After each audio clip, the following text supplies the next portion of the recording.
실업급여의 개념과 실업급여의 용어에 대해서 좀 알아보도록 하겠습니다. 자, 우선 실업급여라고 하면요.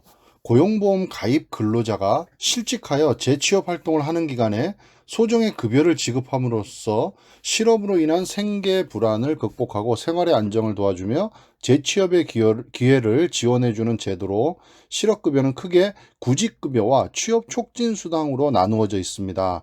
우리가 흔히 실업급여라고 이렇게 대부분 다 알고 계신데 실제로 지급받는 거는 구직급여를 많이 지급받습니다. 그래서 실업급여라는 게 이런 내용이다. 구직급여와 취업 촉진 수당으로 나누어져 있다. 이렇게 우선 좀 개념을 아시면 좋을 것 같습니다. 실업급여는 실업에 대한 위로금이나 고용보험료 납부의 대가로 지급되는 것이 아닙니다. 실업급여는 실업이라는 보험사고가 발생했을 때 취업하지 못한 기간에 대하여 적극적인 재취업 활동을 한 사실을 확인하고 지급합니다. 이걸 우리가 실업인정이라고 합니다. 그러니까 실업급여는 그냥 실직했다는 거에 대한 증빙만 제출하면 내가 회사를 다니다 실직을 했으니 실업급여를 받을 수 있다. 이렇게 오해를 하시는 분들이 있는데 지금 말씀드렸듯이 실업에 대한 위로금이나 고용보험료 납부에 대한 대가가 아니라는 거죠. 실업이 생겼을 때 취업하지 못한 기간에 대해서 그 사실이 확인됐을 때 취업 활동을 한 것이 확인이 됐을 때 지급하는 것이 실업급여다. 이렇게 좀 이해를 하시면 좋을 것 같습니다. 자, 이 부분 좀 기억하시면 좋을 것 같아요. 실업급여 중에 구직급여는 퇴직 다음 날로부터 12개월이 경과하면 소정급여 일수가 남아있다고 하더라도 더 이상 지급받을 수 없습니다. 이 얘기는 뭐냐면 퇴직한 다음 날로부터 1년이 경과돼 버리면 내가 그동안 받지 않았다 그래도 실업급여를 받을 수 없다는 얘기입니다. 그러니까 실업급여 신청 기간이 실업급여에 신청 없이 재취업을 하면 지급받을 수가 없으니까 퇴직을 하시면 즉시 바로 신청하시라는 겁니다. 12개월 이내에 전부 다 수령하지 않으시면 실업급여는 받을 수 없습니다. 가끔 그런 질문들 하십니다. 저 퇴사한 지 1년 6개월 됐습니다. 2년 됐습니다. 지금이라도 실업급여 신청할 수 있습니까? 이렇게 질문들을 하시는데 실업급여는 1년 안에 모두 받으셔야 된다라는 거 기억하시면 좋을 것 같습니다. 자, 그럼 실업급여의 용어에 대해서 몇 가지 좀 살펴보도록 하겠습니다. 자, 실업급여는 크게 구직급여와 취업촉진수당, 그리고 연장급여, 상병급여 이렇게 나누어집니다. 자, 그 중에 취업촉진수당은 다시 조기재취업수당, 직업능력개발수당, 광역구직활동비, 이주비 이렇게 또 구분이 되어 있고요. 그리고 연장급여는 훈련연장급여, 개별연장급여, 특별연장급여 이렇게 나눠져 있습니다.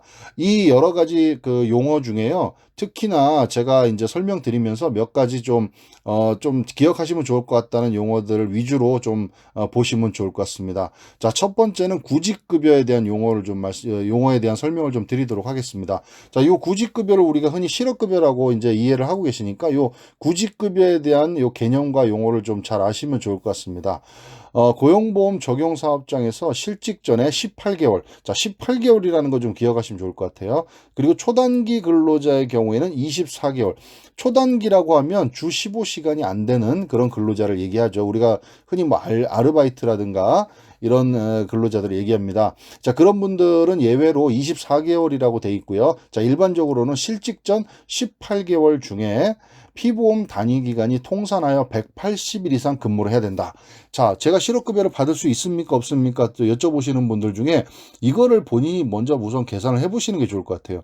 실직하시기 전에 18개월 중에 내가 고용보험 가입이 180일 이상 되는가를 먼저 따져보시라는 거죠. 자, 여기서 또 착각하시는 분들이요.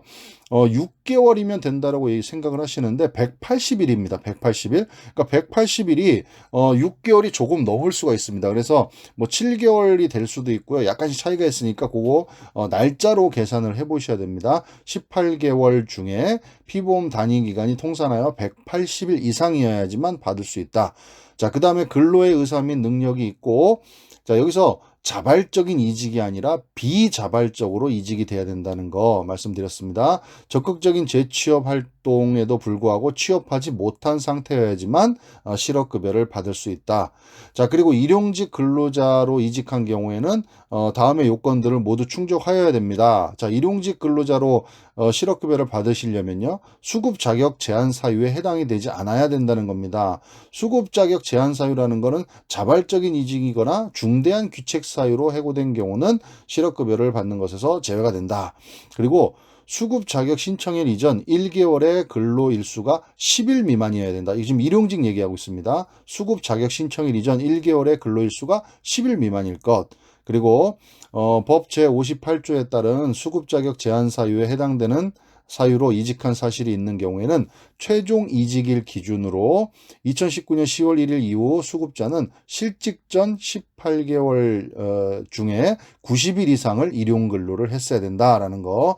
그리고 최종 이직일 기준 2019년 10월 1일 이전의 수급자는 피보험 단위기간 180일 중에 90일 이상을 일용근로 했어야 된다. 자, 그래서 제가 몇 가지 말씀드린 거는 일용근로자로 이직했을 때 받을 수 있는 그런 조건들을 몇 가지 말씀드렸습니다. 이 구직급여에 대한 개념은 좀 잘 알고 계시면 좋을 것 같아요. 18개월, 180일 이거 기억하시라고 제가 말씀을 드렸습니다. 다음 용어는요, 상병급여입니다. 간단하게 살펴보겠습니다. 실업 신고를 한 이후 질병, 부상, 출산으로 취업이 불가능하여 실업의 인정을 받지 못한 경우 7일 이상의 질병, 부상으로 취업할 수 없는 경우 증명서를 첨부해서 청구할 수가 있습니다. 출산의 경우는 출산일로부터 45일간 지급이 됩니다. 라고 어떤 이제 이게 실업급여의 한 종류인지 알고 계시면 될 것 같습니다. 간단하게. 자, 훈련 연장급여는 실업급여 수급자로서 연령, 경력 등을 고려할 때 재취업을 위해 직업안정기관 장애 직업능력개발 훈련 지시에 의하여 훈련을 수강하신 분은 해당이 됩니다. 개별 연장급여는 취직이 특히 곤란하고 생활이 어려운 수급자로서 임금 수준, 재산 상황, 부양가족 여부 등을 고려하여 생계 지원 등이 필요한 분에 대해서 실업급여가 지급이 됩니다. 특별 연장급여는 실업 급증 등으로 재취업이 특히 어렵다고 인정되는 경우 고용노동부 장관이 일정한 기간을 정하고 동기간 내에 실업급여의 수급이 종료된 자에 대해서는 특별 연장급여라는 실업급여를 지급한다는 겁니다. 자, 지금까지 말씀드린 것들은 용어에 대한 간단한 이런 것들이 실업급여에도 해당이 되는구나 라고 알고 계시면 될 것 같고요. 자, 구직급여에서 또 하나 취업촉진수당에 대해서 잘 모르시는 분들이 계십니다. 그래서 이 취업촉진수당에 대해서 좀 주의 깊게 보시면 좋을 것 같아요. 취업촉진수당에는 조기 재취업수당과 직업능력개발수당, 광역구직활동비, 이주비 이렇게 네 가지가 있습니다. 자, 그중에 조기 재취업수당, 이거 질문 가끔 하십니다. 자, 조기 재취업수당은 대기 기간이 경과하고 구직급여를 지급받을 수 있는 소정급여 일수를 30일 이상 남기고 6개월 이상 계속 고용되어 있어야 된다는 겁니다. 자, 이 부분은요, 2014년 1월 이후 수급자격 인정 신청자로부터는 지급받을 수 있는 소정급여 일수를 2분의 1 이상 남기고, 그러니까 내가 실업급여를 신청해서 수급 자격이 인정된 사람 같은 경우에는 내가 남아있는, 그러니까 실업급여를 받을 수 있는 기간이 50% 이상을 남겨야지만 가능하다는 거 첫 번째 조건이고요. 그 다음에는 12개월 이상 고용이 되어 있어야 된다는 겁니다. 그러니까 새로 이제 취업하신 곳에서 12개월 이상 고용이 된 경우에 한해서 지급이 됩니다. 그러니까 따라서 이거는 조기 재취업 수당은요, 실업급여처럼 지금 바로 주는 게 아니라 내가 다음 직장에 취업을 해서 1년이 지나야지만 받을 수 있는 겁니다. 조기 재취업 수당. 자, 그러니까 내가 실업급여 대상이 됐는데 50%도 그 실업급여를 못 받고 내가 다시 재취업을 하는 경우가 있습니다. 이런 경우에는 그 나머지 부분에 대해서 내가 새로 취업하는 곳에서 1년 이상 고용이 되면 그 부분을 조기 재취업 수당으로 인해서 받을 수 있다라는 거 기억하시면 좋을 것 같습니다. 당연히 재취업된 게 좋고 기쁜 일이니까 거기에 추가적으로 조기 재취업 수당까지도 받을 수 있다라는 거 좀 유념하시면 좋을 것 같습니다. 자주 이제 질문하시는 부분이 내가 실업급여를 받는 대상이 됐습니다. 근데 제가 1개월, 2개월, 2번, 3번밖에 수급을 못했는데 나머지 기간은 어떻게 받을 수 있습니까? 라는 질문들을 많이 하십니다. 이럴 때 조기 재취업 수당이라는 걸 통해서 받을 수 있다라는 거 기억하시면 좋을 것 같습니다. 자, 다음은요. 취업 촉진 수당 중에 직업 능력 개발 수당이라는 게 있습니다.